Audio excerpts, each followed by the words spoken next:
There comes a point in life when success, approval, and even self-improvement no longer feel like growth. When something deeper begins to call from beneath the noise. This video is that call. Through the lens of Carl Jung's philosophy, you'll discover what lies behind the mask you wear, how to embrace the parts of yourself you've long disowned, and how to reunite the scattered fragments of who you are. You'll see that the world outside is not separate from you, but mirrors your inner evolution. That meaning itself speaks through the coincidences you once called chance. By the end, you won't just understand Jung's ideas, you'll feel them, in the quiet recognition that authenticity is not found in perfection but in wholeness. This is not another lesson in self-improvement. It's an awakening, a return to your true self. Beneath every polite smile lies a quiet exhaustion.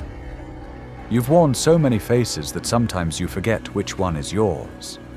The mask of composure, the mask of confidence, the one that smiles on cue, nods in meetings, laughs at the right moments. Each one crafted not out of deceit, but survival. Carl Jung called it the persona, the image we present to the world so we can belong. Society rewards it. Parents teach it. The world demands it. But slowly, beneath the layers of performance, something begins to fracture. You start mistaking who you are for who you appear to be.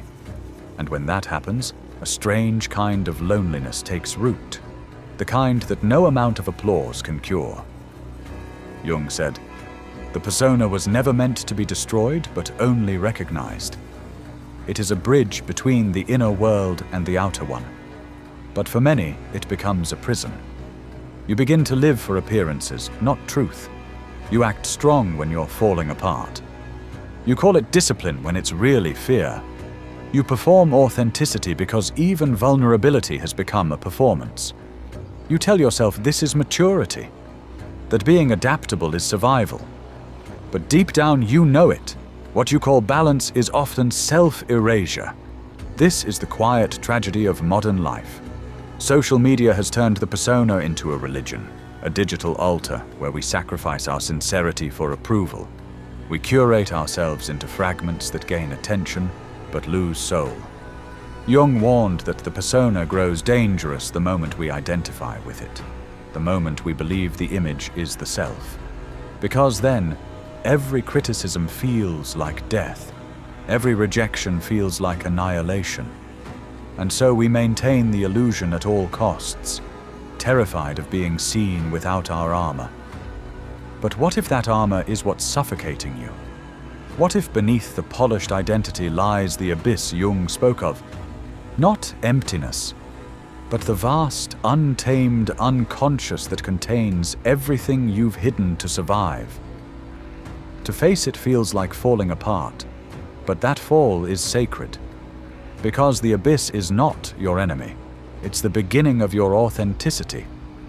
Jung believed that confronting it, the part of us we've long denied, is how one becomes real. The persona, he wrote, is what one is in reality not, but what oneself and others think one is. To meet the abyss is to meet yourself for the first time. Perhaps that's why silence feels so uncomfortable. Without the mask, without the noise, there's nothing left to distract you from the truth. You start hearing the voice you buried, the one that says, "This isn't who I am." And yet that voice is the compass home. Because the moment you stop performing, the world may reject you, but your soul begins to recognize you. And so the journey begins in the space where the mask cracks and something honest starts to breathe again. Beneath the persona lies everything unlived, everything unspoken, everything waiting to be redeemed. It whispers to you, not in words, but in longing, a longing to be whole again. And this longing has a name. It is the shadow's whisper. If this content is resonating with you, consider subscribing. I make videos that help you see the world and yourself more clearly. Thank you. There are parts of you that have never been allowed to speak. They exist in the margins, quiet, unacknowledged, waiting for permission to exist. Jung called this the shadow, the unloved self, the portion of your being you exile so that others might accept what remains. Every trait you've learned to despise in others once lived somewhere inside you. The anger you condemn, the jealousy you judge, the fear you dismiss, all of them belong to you.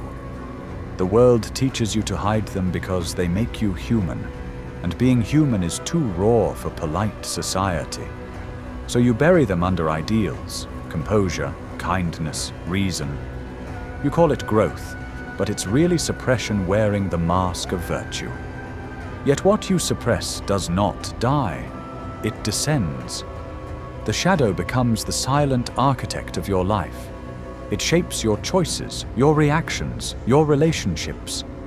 You find yourself drawn to people who mirror what you refuse to face. You resent in them what you secretly fear in yourself. Jung wrote, "Everything that irritates us about others can lead us to an understanding of ourselves, but that understanding requires humility, the willingness to admit that the darkness you see outside is only a reflection of the one within." In this sense, morality becomes a mirror too. Society calls it goodness to suppress the wild parts of the soul, to be agreeable, measured, inoffensive. But Jung saw this as spiritual amputation. The goal of life, he said, is not to be good, but to be whole. And wholeness demands contradiction.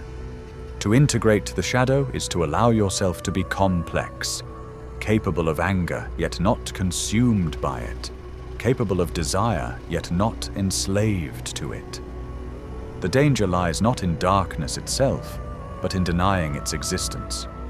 Because what you deny will always return, in projection, in envy, in cycles you cannot seem to break. You see this everywhere, in families where silence replaces honesty, in friendships maintained by pretense, in people who punish others for sins they have not forgiven in themselves. The shadow whispers through these fractures, not to harm, but to guide. It wants recognition, not repression. When you listen closely, your flaws begin to reveal their hidden wisdom. Anger becomes a teacher of boundaries. Envy reveals your unlived desires. Fear points toward what truly matters to you. What once seemed monstrous begins to feel sacred, a wild truth waiting to be integrated. And this is the paradox Jung devoted his life to explaining, that light and darkness are not enemies, but twins. Integration does not mean perfection, it means honesty. To embrace the shadow is not to indulge chaos, but to make peace with it, to hold your contradictions without shame. In that acceptance, something ancient within you begins to stir, a quiet remembrance of who you were before you learned to divide yourself. Because the journey of healing is not about becoming someone new, but about reclaiming what you abandoned in order to survive. When the shadow is finally seen, it no longer needs to hide. Its whisper softens into guidance. Its presence becomes power. And from this reconciliation, from this rare union of light and dark, arises the next great task of the human spirit, the path to wholeness. There comes a time when all the fragments of who you've been begin to call for one another. The mask grows heavy. The shadow grows restless. The person you show the world and the person who waits beneath the surface begin to ache for reunion. Jung called this the process of individuation, the long, quiet pilgrimage toward becoming whole. It is not a single act of self-discovery, but a lifelong unfolding, a slow alchemy where every contradiction, every rejected memory, every painful truth is melted down and reforged into a single being. Individuation is not about becoming perfect, it is about becoming real. It is the art of remembering that your soul was never broken, only scattered. The modern mind treats self-development as a ladder, higher, better, cleaner. But Jung's philosophy reveals something humbler and infinitely deeper. It is not ascent that liberates, but integration. True growth is not an escape from the human condition, but a reconciliation with it. The ego dreams of transcendence, the self dreams of unity. And in the meeting of those two longings, something divine takes shape, not outside you, but within. This inner reconciliation mirrors the wisdom of ancient philosophy. The Greeks spoke of noti se auton, know thyself, not as an intellectual pursuit, but as a sacred duty. To know oneself was to touch the eternal. Jung saw this same principle in psychology. When you descend into your own depths, you do not simply find the personal, you touch the universal. The symbols, the myths, the dreams, they are not just remnants of private experience, but the shared language of the human soul. To individuate is to align with that greater pattern, to live not as a fragment of the world, but as a reflection of its totality. Yet the process demands courage, for individuation often begins with disillusionment. Everything familiar, your beliefs, your ambitions, your identity, begins to lose its certainty. The persona no longer fits, the shadow no longer frightens. You start to live from an inner compass rather than an outer script, and this change does not go unnoticed. The world may mistake your silence for distance, your honesty for rebellion. But beneath that friction lies liberation. You are no longer driven by approval or avoidance. You are guided by a quieter truth, one that does not shout, but radiates. The paradox of individuation is that by turning inward, you begin to participate more deeply in life. The more you recognize your own depths, the more vividly the world responds. You begin to see how everything, from heartbreak to coincidence, forms a dialogue between your inner and outer worlds. Jung described this as the psyche's mysterious correspondence with reality, a dance between matter and meaning. It's as if the universe itself begins to speak the language of your soul. And here, the boundaries between psychology and mysticism blur. Because once you begin to live in alignment with your inner truth, the world around you starts to echo it back through symbols, timing, and chance. These are not accidents, they are mirrors. Jung called this phenomenon synchronicity, moments where inner transformation reveals itself through outer events. And that is where our next journey begins, the language of the soul. There are moments when life begins to feel strangely alive, when events seem to conspire, when a sentence overheard in passing answers a question you never asked aloud, when the right book appears at the right time, when silence itself feels like conversation. Jung called this synchronicity, the meeting point between inner and outer worlds, where the psyche and cosmos move in rhythm. To the modern mind, these moments seem accidental. But to Jung, they were proof that meaning is woven into existence, that the universe itself participates in the unfolding of the soul. The logic of the world tells us that everything happens by chance, that cause and effect govern all things. But meaning follows a different law, a law of resonance. When something within you begins to transform, the outer world rearranges to mirror it. Life starts to respond like an echo, revealing through coincidence what consciousness has not yet spoken. The philosopher would say the world is symbolic. Jung would say it is alive with psyche. You are not simply walking through existence. Existence is walking through you. Synchronicity is not superstition nor divine favoritism. It is communication.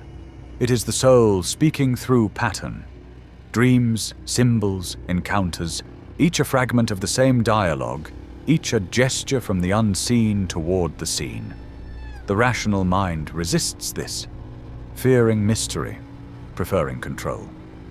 But there is a kind of intelligence that moves beneath reason, a quiet orchestration that guides without command. those who learn to listen to it discover that meaning was never absent. It was only waiting for the noise to stop. In those rare instances when you feel utterly aligned, when intuition replaces strategy, when effort dissolves into presence, something ancient awakens. You begin to sense that consciousness itself is not confined to the mind, that perhaps the same force that shapes galaxies also shapes your choices. This is not delusion, it is participation. To live symbolically is to recognize that life is not merely happening to you, it is happening with you. The outer world becomes a mirror for the inner one, and every reflection invites understanding. Jung believed that when a person becomes authentic, when the mask drops and the shadow is embraced, life begins to arrange itself around that authenticity. The coincidences that follow are not miracles, they are confirmations. They whisper, "You are on the right path." This is the quiet reward of individuation, not fame, not certainty, but a dialogue with existence itself. And perhaps that is all we have ever wanted, not to control life, but to be in conversation with it. To sense that the moments we call random are, in truth, threads in a vast and intelligent design. The self, Jung said, is both the traveler and the destination. To live in harmony with it is to feel the universe breathe through you, a rhythm beyond ambition, beyond fear, beyond the narrow edges of the ego. If this reflection has stirred something within you, if a part of it spoke in the language you've always understood but never had words for, share what it awakened. Your thoughts may become the echo someone else needs to hear. And if this journey through Jung's philosophy has resonated, let it continue. Leave a like, a comment, or simply share it forward. Because every act of understanding, no matter how small, adds to the quiet work of consciousness remembering itself, the timeless dialogue we call the language of the soul.